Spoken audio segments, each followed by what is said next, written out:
Hey Cool Colas, it's your old pal Tony here, aka the guy who does reviews of opera productions, concerts, albums, musicals, ballet, live action television shows, live action movies, animated TV shows, and anime.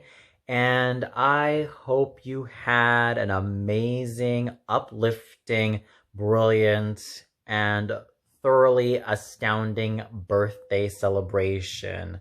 I first started to get acquainted with you and your content when I watched your video on why Viola Vi Smith from The Fresh Prince of Bel-Air was the show's real villain. And I did not expect this video to be so informative, let alone understanding and emphatic as to why she has given that title of being that designated villain.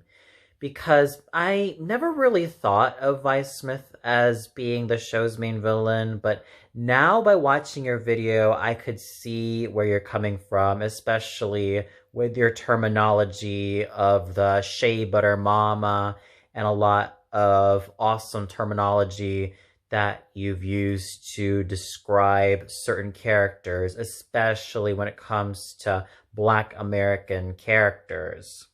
What I found really interesting about your video on Vi Smith being the Fresh Prince of Bel-Air's main villain is just mainly how short-sighted a lot of her goals are, as well as how, despite her being a single mom and the dad being pretty much an absentee father, she thinks that she could run on impulsive decisions while not always seeing the best, let alone the bigger picture of what her son has to offer. And while she might have some points in the Guess Who's Coming to Marry episode, especially when it comes to interracial marriage, I've kind of found Vi to be absolutely polarizing.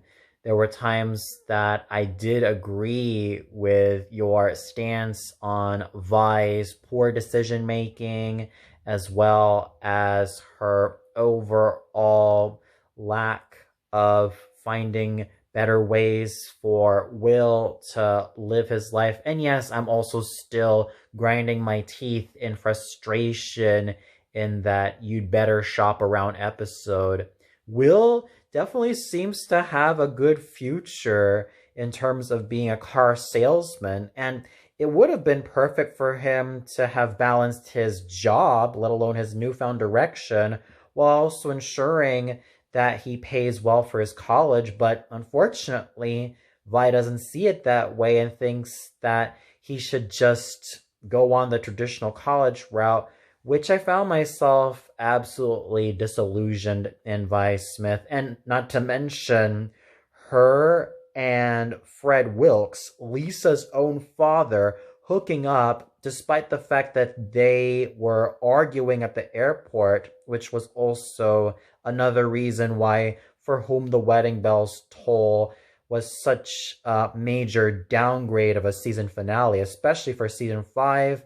Just made me a lot more pissed at her. And I also love a lot of your other videos when you talk about how being a Black American person intersects with class as well as with education, opportunities, and employment, and various other sociological and psychological aspects in terms of the Black American experience. And it's something that I continue to find absolutely valuable from your channel as well as your content.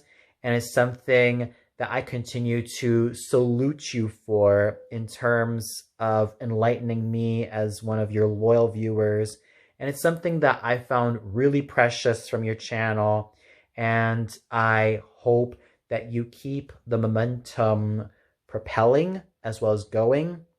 And when all is said and done, I salute you for everything that you are defined by, because you truly live up to your name of being one cool dude. And you're not just a cool dude, Cool Colas.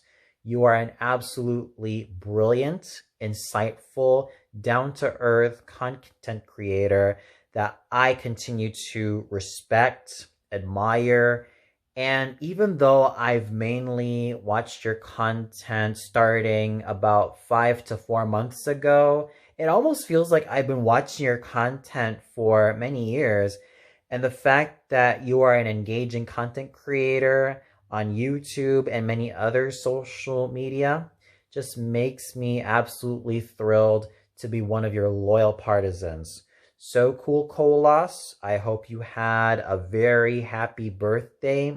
I wish you a lot of prosperity, brilliance, and richness in your life as a content creator and in everything you do. And please continue to stay as awesome and grand as you are. Take care, my brother.